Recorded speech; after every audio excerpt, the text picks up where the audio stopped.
there, Guardians, it's the one and only, big bad bald bearded bugger himself, Brogues here, back for your dose of Destiny dependent dialogue. In today's episode we are looking at the legendary Phoenix Strife armour set with its full complement of ornaments. Now, unlike the Vanguard armour sets, there's actually quite a lot that differentiates this from the standard set, and in this video I will break down all the changes and all the pieces of armour so you can make a detailed analysis of your own.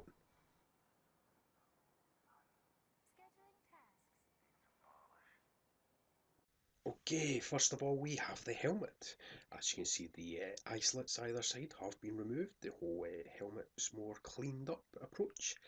The paint scheme's been massively altered, the inner light beam's been changed, and we also have some sculpting done over the cheeks and around to the ears.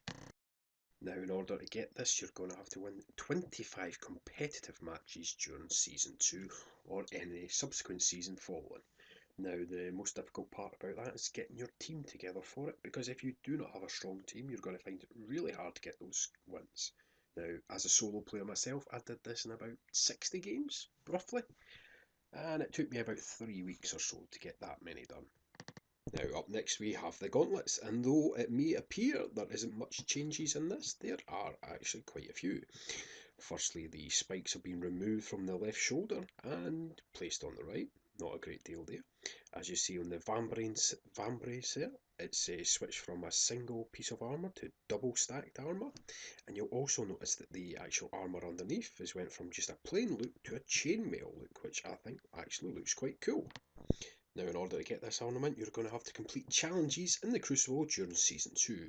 Now, you're going to have to do 25 challenges, which you can actually do in about 2 days, believe it or not, if you have 2 characters, because you can get 3 challenges from the normal mode and 3 challenges from competitive. Now, if you've just got the one character and you're not that good, you're probably going to wind up about 3 challenges a day, so it's going to take you about 9 days max to get this done. Now, up next we have the chest armour, and as you can see there's quite a few changes on this as well. Firstly, the fur around the helm has changed now, it's feathers, and these feathers are actually affected by the shaders, so they will change colour with shaders applied. Going down from that we have the chin protector. As you see, it's much larger and more pronounced.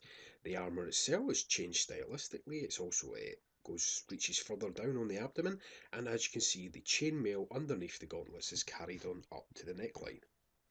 Now, in order to get this ornament, you're going to have to complete weekly call to arm milestones, so basically that's 10 milestones in total. So if you're running 3 characters it's 4 weeks, but if you've only got the one character it's going to take you 10 weeks to get this. Now, up next we have the boots, and it's the most disappointing part of this armour. As you can see, there's very little stylistically different other than some small armour removed from the back of the knee. In order to get this ornament, you're going to have to defeat enemies in Season 2 of the Crucible. Total number of enemies you need to defeat is 250, so that's easily achievable in the first week of any season coming. And last of all we have the Titan mark. As you can see there's no actual difference in shape, but it is now chainmail and has the much nicer phoenix design on the back. Overall a nice enough piece. Now, in order to get this ornament you're going to have to claim reward engrams from the Crucible faction in Season 2. The total number of engrams you need to get is 5, so that's easily achievable again in the first week, or if you keep any tokens from this season going on forward. Now, let's check it out under some shaders, shall we?